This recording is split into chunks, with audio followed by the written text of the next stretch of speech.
What's happened here? Keep you updated. Messaging to go whereas you oh, keeping you updated. Okay. Hello! Welcome to Monday! How are we all today? Oh, my screen has just gone blank. So I will start again.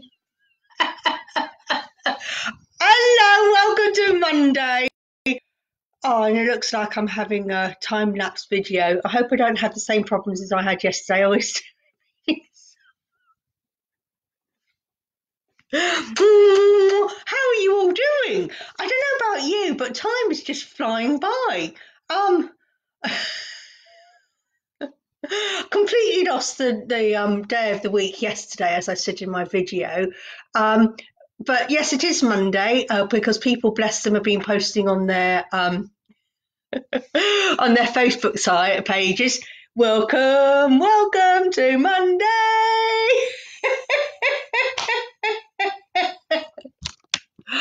Can't believe how bright and cheerful I am. Almost. And also, look, I'm dressed. I've had a bath and I'm dressed. Amazing. There is a special reason why I'm up and dressed, because I had to nip out and get some milk. Because I need milk for my mug of tea. And look, Monday's grumpy old woman. I think this is my theme on Monday Cup, grumpy old woman.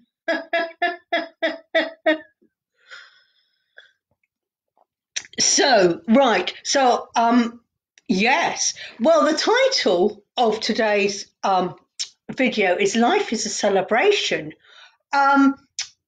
Because today, two very special people in my life are celebrating their birthdays. The first one, they say age before beauty. So I mentioned Special Anne Moore. She's 75 today. Happy birthday to you. Happy birthday to you. Happy birthday, dear Anne. Happy birthday to you. So here's the candle. Oh. Birthday candle. So wishing you a very happy 75th birthday. We should have been having a massive big party to celebrate, but so I shouldn't laugh because it's quite sad really. So sending you birthday greetings. Happy birthday to you. Okay. I'm going to have to send you cyber space hugs and wishes and birthday greetings. So yeah, I'm waving the lighter around.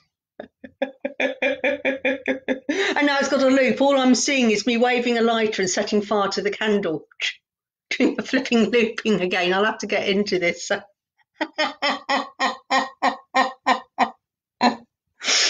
And the special next one I want to mention is Sammy Rose. Hello, Sammy Rose. What's it? I'm just thinking, happy birthday to you, squash tomatoes and stew. I went to the saw a monkey and thought it was you. Sorry, Sammy Rose. Here we are. Right, let's light the cat. Oh, God, I nearly set fire to my finger then. So, oh, happy birthday to you.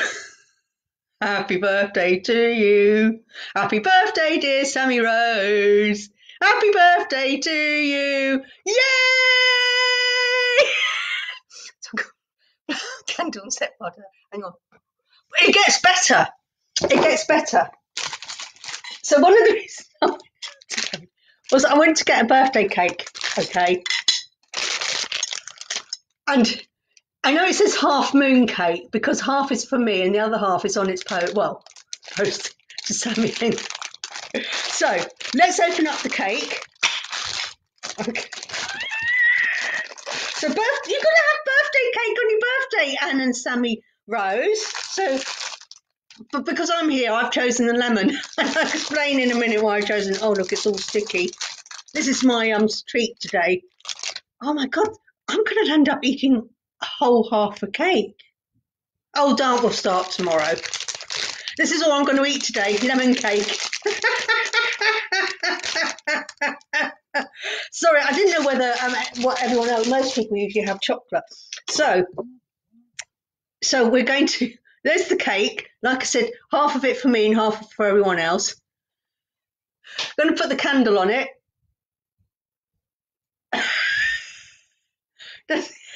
Candle on the cake.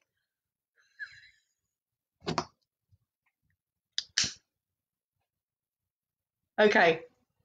I was talking about candle magic yesterday, and here we are doing candle magic. Okay, everybody out there who's joined me. So we've got about 5 people there. So everybody, because it's a special day for Anne, who's 75, and for Sammy Rose, who's 21 again. I want you all to take part in singing happy birthday to them, and then I want you to all imagine, or make a birthday wish and imagine you're blowing out the candle. So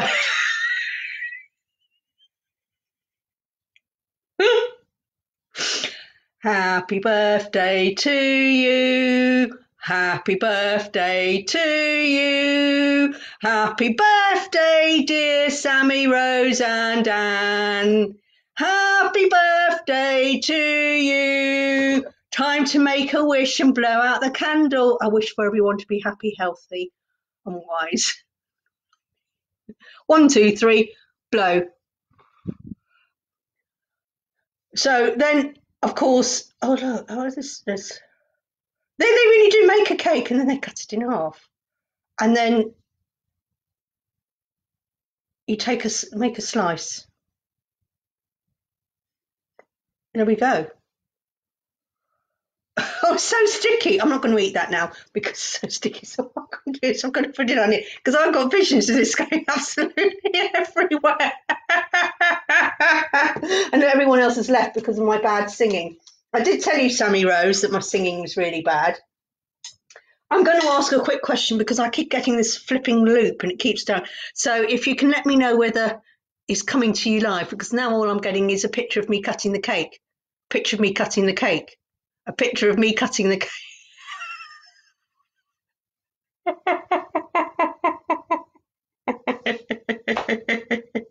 Okay, reason why I went for lemon cake, because, well, lemon cake is my favourite. And when I was a little girl, yes, I was once upon a time in the days of old, when dinosaurs roamed the world and there were knights in shining armour. Yeah, I'm been on that earth for so long. In a previous life. I used to have, well, I still do have, because I'm still alive. You're welcome, Sammy. It's the nearest we can get. I was going to get the champers out for you, but I thought it's a little bit early. It's not 6 o'clock. As my mother used to say, Dennis, it's 6 o'clock. Where's my sherry? Okay, birthday, April 12th. Yes. 1962. Yes. Oh, now you can work out how old I was. My mum always made cakes. I mean, she made the Christmas cakes. She made birthday cakes. I mean, she made a cake she was quite a baker, actually. And one of my favourite things, and it still is lemon. Lemon's very good for you. I mean, still to this day, whenever I'm not feeling very well, I make a fresh honey, lemon and ginger cup of tea. You know, you get a lemon, squeeze it, put some honey in, get some fresh grated ginger into it, pour some hot water, let it steep for a minute. Excellent. Can't go wrong with that. So I love lemon. And one of my favourite puddings is lemon meringue pie. So, yes. So Mum always made me a lemon cake for my birthday. And in the olden days, when I was young, in the 60s and 70s, God, those days were good. Those days were good. Don't know if you remember that we used to have the cake decorations consisted of the silver balls, hundreds and thousands, or these half little jelly shapes of lemons and oranges. So she always made me one in there of a sponge flavoured lemon with a white lemon flavoured icing, and then she decorated up with these half lemons and oranges, and then she put a candle in the middle. Sometimes, if you were lucky, she would spell your name out in the silver bowls. Oh God, that was the highlight. You knew you were in good books if you got your name spelled out in silver balls.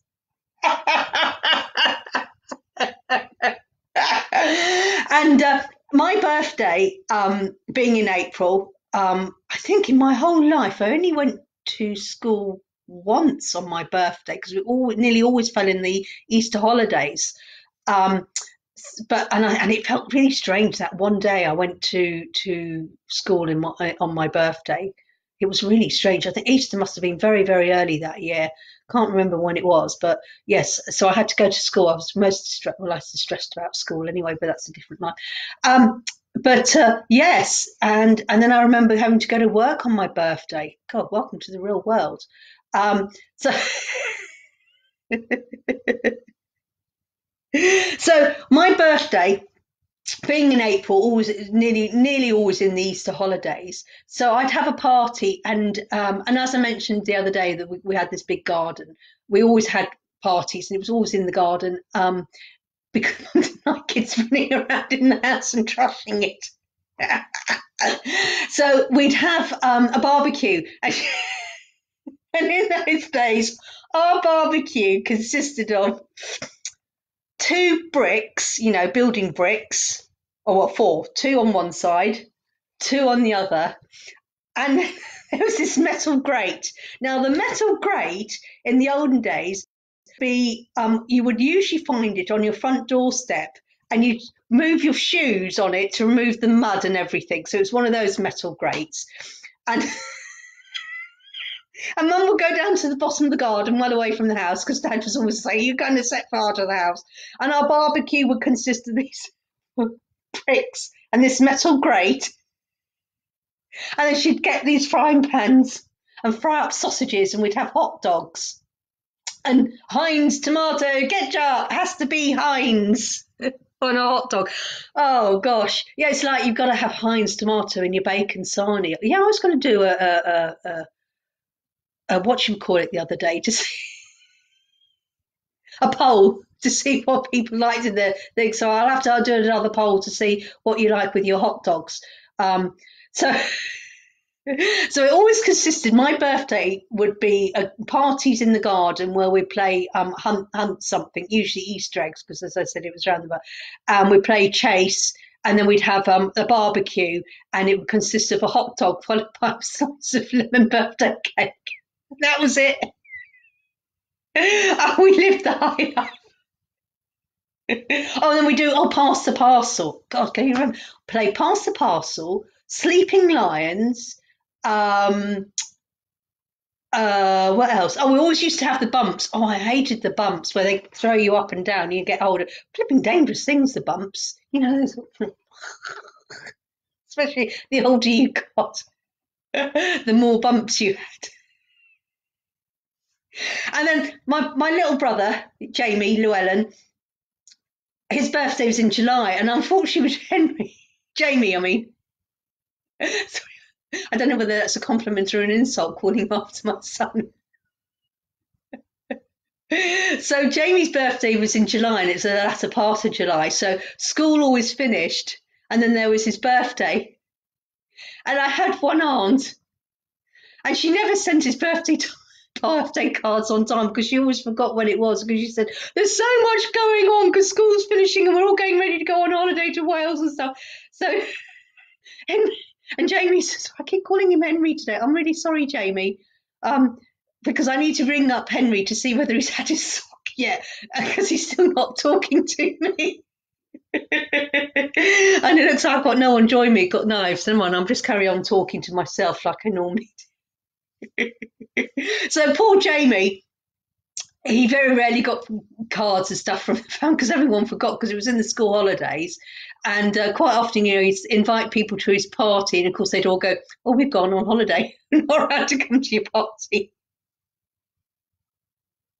And then my elder brother, his birthday's in October, and I can't remember much of those. They were just these horrible things called boys would turn to the house, and I kept one away because being your elder brother, and they had these things. Boys in those days were horrible, smelly things. Didn't like his mates. I don't think they liked me anyway. They just looked at me as Charlie's little pain in the backside sister. So I get on really well with my elder brother now. We never used to, but my elder brother and I, we never got on well. Well, I tried really hard to get on with my elder brother, and I looked up to him. But I think I was the worst sister ever, because when we went to the little village school, so the bullying started at the age of 5, I used to be really upset. And Charlie would be down in the playground, it'd be say lunchtime, and I'd be on my own, and someone would upset me, and I want my brother. So someone would have to go and find Charlie, and he'd be playing in the playing field with his mates, playing football. And they go, teacher wants you, sister's upset. Oh, God, not my sister. Oh, I want my brother. Oh, my brother, because they've been horrible to me. Expecting my brother. Now, my brother Charlie, he was quite a stocky little lad. Puppy fat, I think is what they call it. And he used to walk around because he was always in trouble. And he'd walk around with his arms like this. Yeah. As in a fist. And of course he'd walk into people and he'd go, well, it's not my fault they've walked into me. But he used to walk around the school like that, and he'd be forever in trouble. Oh, I never hit them, they walked into me. So he'd be called up from the school playground. Go, your sister's crying. He'd come up to me and go, what's your problem? Stop that crying. Then he'd hit me round the head. Stop that crying. I'm playing football with my mates. And I go, oh, thank you, Charlie. And then he'd go, right, anyone upsetting my sister? Right, I'm going back to football. After he hit me around the head because I'd annoyed him because he was in the middle of a football match. And then he'd go off and leave me. And I stand there holding the dinner lady's hand and go, I want to go. But she goes, yeah, but you've seen your brother. Yeah, but he hit me.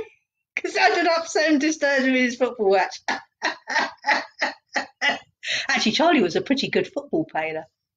And then when he got older, he played rugby for his school. I believe we all three of us swam for our schools. That was about the only sport I did, hockey and swimming. So that was my Charlie. And then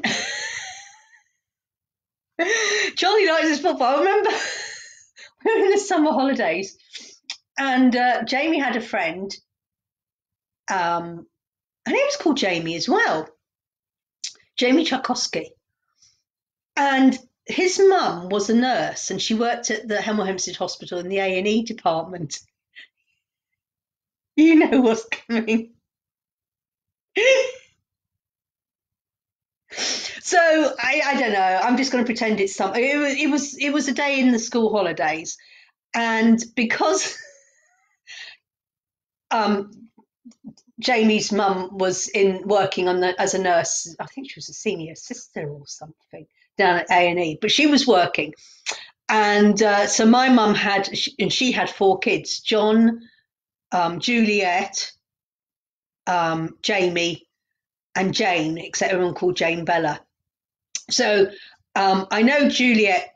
Was it Julia? Juliet. God, I can't remember now. Juliet, yeah. Juliet had come over to play with me, and Jamie was playing with my brother Jamie, and they were playing football. And Charlie had some mates over, so they're all playing football. And me and Juliet were up in my bedroom playing dolls with Barbie or whatever it was we were into, probably Barbie, or Cindy and Barbie. Cindy was very big in my age, and and one of my cousins trashed us. So Mum bought me a Barbie, and I was really upset because she bought me a Barbie. Well, of course, now Barbie's bigger than Cindy. Whatever happened to Cindy? So there we were, Juliet and I in my bedroom playing with the dolls and dressing them up and things and minding our own business. And we could hear the boys in the back garden playing football. and Mum was preparing lunch or whatever it was for the hordes. I think there was about 10 kids there. She was sort of babysitting for everyone that day. Just send them round and they can all play up out in the garden because the weather's nice. Yeah, more the kids. As long as they gone by 5:45 before my dad got in, that was fine. Dad couldn't stand other people's kids. Oh, come on, Mum, what's a piece of what? Don't want other kids running around making noise. So there they are. The boys are playing football. And because Juliet and I weren't really there, we were upstairs, so we didn't really hear what going on. But Charlie apparently, now there's about 6 or 7 years age gap between Charlie and Jamie. Yeah, it's about 7 years because Charlie was born in 59 and Jamie was born in 66. So yeah, so it's a 7-year age gap. So so there they are, all playing football. So they've got all these 14, 15-year-old boys playing with these 7, 8-year-old boys. The little kids.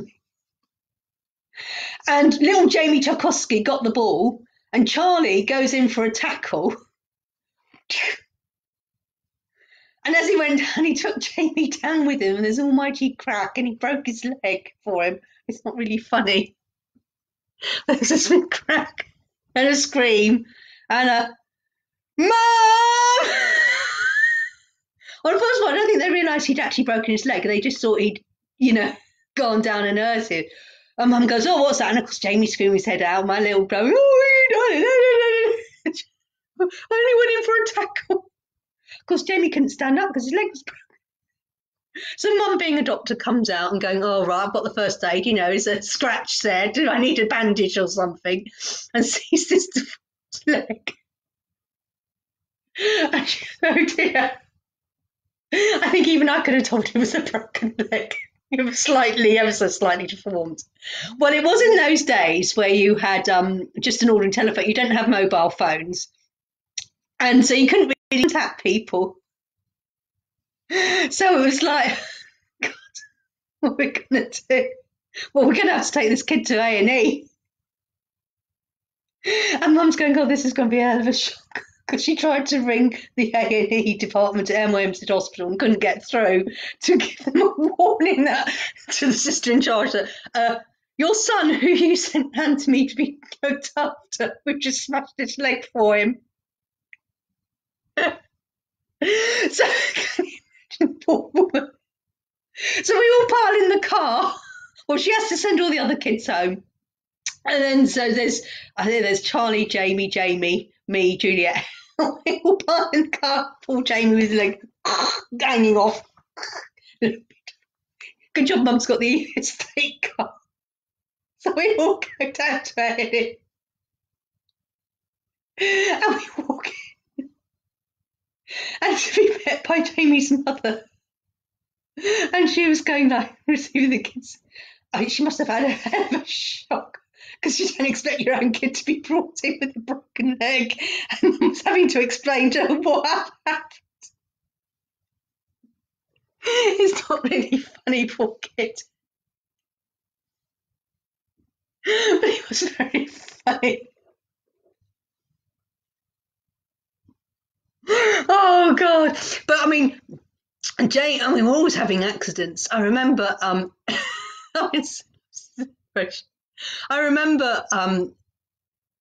were we?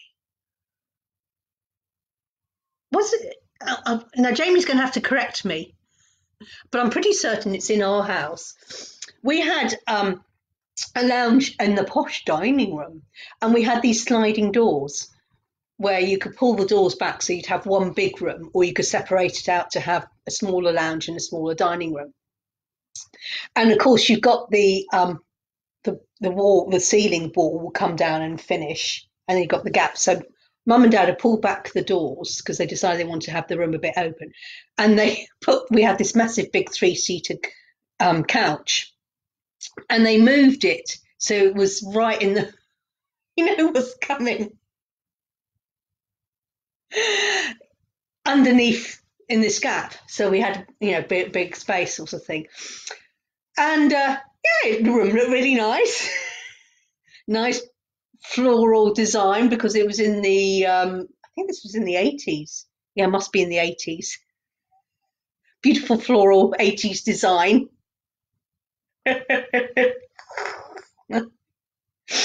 Well, Jamie was mucking around with his mates, probably Jamie again, two Jamies. It was oh, I can't remember who it was. Was it Simon Moran was there? I don't know. Jamie will have to tell you the proper story. But they're mucking around. And he'd run, and they decided there was something on telly they wanted to watch. So instead of being sensible and coming in from the lounge and sitting on the chair, they decided they would come in through the dining room, leap over the back of the couch and sit down. So he comes over and goes bump like that. And he went, yeah, I did it. And he jumps up like that. And he smacks his head. You know what's coming? On the bit of wall that's hanging down, you know, the door jab. So he just goes, oh, that hurt. Sits down there. Starts watching the telly. And we're all watching telly, not paying attention to what's going on. And Mum comes in and thinks, God, it's very quiet in the lounge. What's going on? And Jamie goes, yeah. And she suddenly goes, ah! And he'd split his head open. And the blood was running down here. But we were so engrossed in the telly, none of us had noticed. And so she goes, oh my God, what have you done, Jamie? What have you done? He's gone, what? Oh my God. And we were going, oh my God. So I went and grabbed. I think they grab a cushion first, because that's the first thing that was closest. Then you go and get a tea towel. I don't think this is going to stop. So you get another trip to A&E.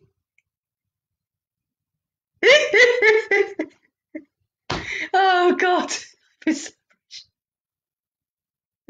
Oh. Oh gosh. I remember Charlie's got a little C-sharp scar. And he likes to tell everyone his story is that he was in a sword fight. That's not the real story of how he got his scar. The real story is he had a scooter. And in those days, it was made out of metal, and the handles was a metal handle, and it was just a hollow thing. And they did have some rubber things to go on the handle so you could grip it, because say in the winter you didn't hold metal and get cold hands. So we had this, but he was messing around, and Dad had a friend around at the time, an adult friend around. I think it was another doctor or something. You know what's coming. And I think we're getting ready for dinner or something, and Charlie was mucking around as per normal. Go inside, we're going to have dinner. You know what's coming. So, well, of course, they'll come off the handles, they'd split because they'd been left outside and the rubber had rotted and everything. And Charlie, I don't know how it happened, but there was like this bang crash, bit of a scream. And Charlie comes in. And he'd fallen off the scooter. How can he fall off a scooter? I mean, and this metal brown thing had gone into the side of his face. Impossible. So Charlie comes in. Dinner about to serve. So Danny's like, have a look at it. And Mum goes, oh God, we're going to have to go down to an A&E and get that stitched. Because it was... It's all right, I'll do it, says Dad. I'm a doctor. No, you ain't, says... And and goes behind the washing machine and hides behind the washing machine with his blood pouring down his cheek because he didn't want Dad to stitch him. Because Dad wouldn't have given him any anesthesia. He would just gone, come here, kid, behind the washing machine. I gotta, because I haven't got time to go down to A&E. We're having dinner. God, it's like disadvantage of having parents.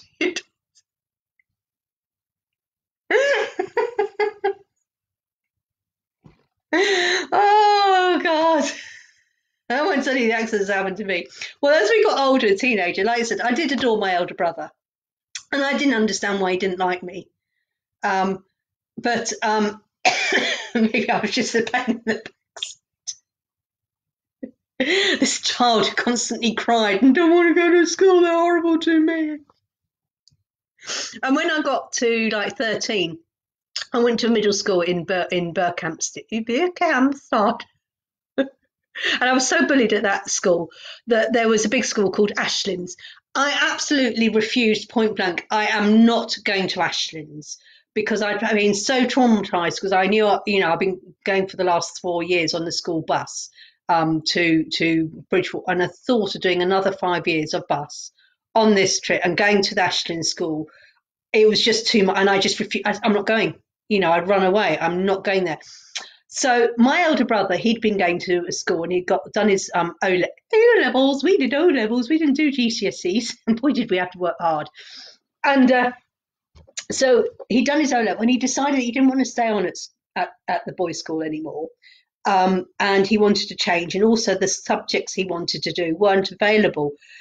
So there was another school called the Hemel Hempstead. It used to be called the Hemel Grammar, and it's just called the Hemel Hempstead School now.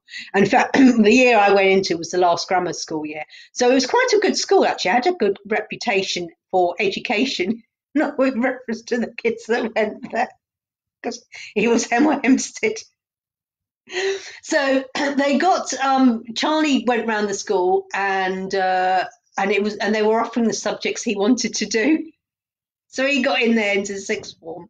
So there was an agreement that I would go there as well. They managed to get me in because they said we were Big Brother, even though we were slightly out of the catchment area. But Mum said we'll save time because otherwise she'd have to go to Jamie at the boys' school, me at Ashlands, and then drop Charlie off at this school. She goes, it will save time if they both went to the same school and stuff. And I went, well, yeah, Charlie will be there to protect me. And he went, so I accepted to go to Hemel School. Well, I didn't have much choice in those days, really,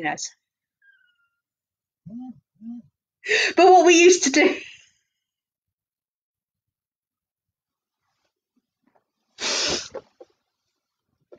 Like I said, Charlie didn't like me.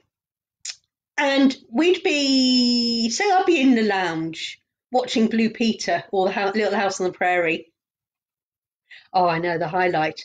Little House on the Prairie. On a Thursday, actually, Mum and I watched that together. That was our special time. And Blue Peter on Monday and Thursday. So we all watched Blue Peter. Oh, yeah.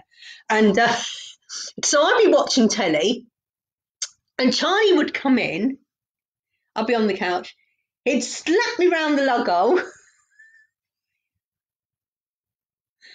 have no idea if I was slapping the lug-hole. And he'd turn the channel over. And I'd go, Mum! And he would deny it. He'd be sitting there, I don't know what you're talking about. Julie's making it up. And he'd do this day after day. And I'd go, Mum, and Mum would never blame him because Charlie, it's good old Charlie. And, Julie's making it up. One day, I was sitting there watching telly. And Mum was there as well, because normally when we were watching telly, it'd be like 5 o'clock, Blue Peter, and she'd be making tea for us. So, it was good. Go sit in front and watch Blue Peter. You're allowed to watch Blue Peter. And then your dad would come in and you'd have his news, and then we'd have our tea or whatever it was, or tea and the news and stuff like that. But Mum was sitting there quietly doing a puzzle, crossword. So Charlie comes in and does his normal thing, claps him round the head and changes the channel. And didn't realise Mum was there. And I went, see, Mum, told you. I didn't even believe in Charlie. Mum would go, oh yeah, sorry, Julie. Why are you going to tick him off? Yeah, Charlie, don't do that anymore. But they wouldn't listen to me. Been for weeks and weeks, she'd be coming in, slapping me. Look, I don't know what. I need to ask him, Charlie, why did you feel the need to slap me around the head? It was a form of control. Blessed cotton socks. So life is a celebration. Oh, we've had some great birthdays. And then as I got older, and then I have my own kids, so we've had some great birthday parties. All sorts of things for Henry and Anna, great birthdays. And of course, coming up soon in July, I'm hoping and praying that this will be over or be allowed to go out and about, because little Logan will be 1, and it'd be absolutely fantastic to to be able to celebrate his first birthday. But hey ho, hey ho. Okay, so we've done the birthday. Life is a celebration. Card for the collective today. Be really funny if the celebration card came out. Okay, card for the collective, card for the collective, card for the collective. The sun is shining, we got blue sky. I had a long chat with the postman outside the window saying my Mothering Sunday cards has never appeared. And I don't think my son's had his sock yet. Okay. Enchantment. Well, that wraps in with birthdays and things. Enchantment. The best way of explaining about enchantment, if you are blessed with a good Christmas birthday memories, can you remember when you woke up in the morning and that wonderful, exciting feeling like, it's Father Christmas been? Or, it's my birthday. It's a wonderful feeling. And a lot of people lost that as they get older, they get too serious. And at this time in life, with the virus and things, sorry, I know I shouldn't laugh, but I have to giggle. We need to get our enchantment back. And this is reminding you all, the yin and yang of life. And don't beat yourself up if you do have a laugh. Oh, Stacey! Oh, but it's not your birthday today, Stacey. It's not your birthday. Wait until your birthday. Oh my God! Don't tell me no, it's not your birthday. It's in May, Stacey. What are you on about? We'll do your birthday in May. I might try and get some balloons and stuff and have a real celebration for you then. And then I'll tell everyone, fiance, not girlfriend.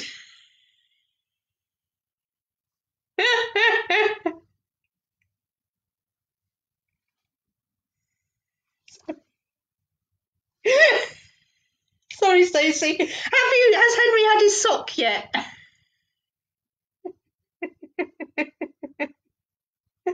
Oh God, you wait until, because that's a special birthday. I put it all over Facebook and all my businesses as well. All right. Yeah, well.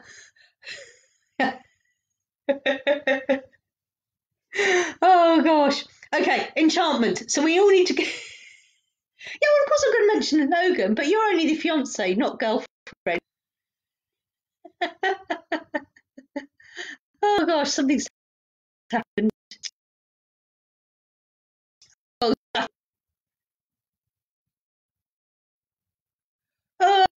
oh.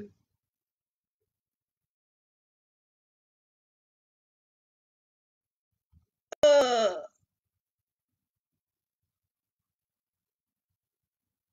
Stay on this page. I think I've just lost myself. So I'm just going. Something's just happened. Because it says if I move away from here. So I'm just going to go off and come back on live. So bear with me. Sorry, people.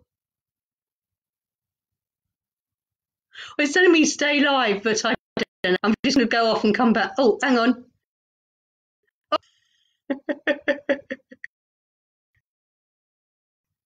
Oh God, I don't know what happened.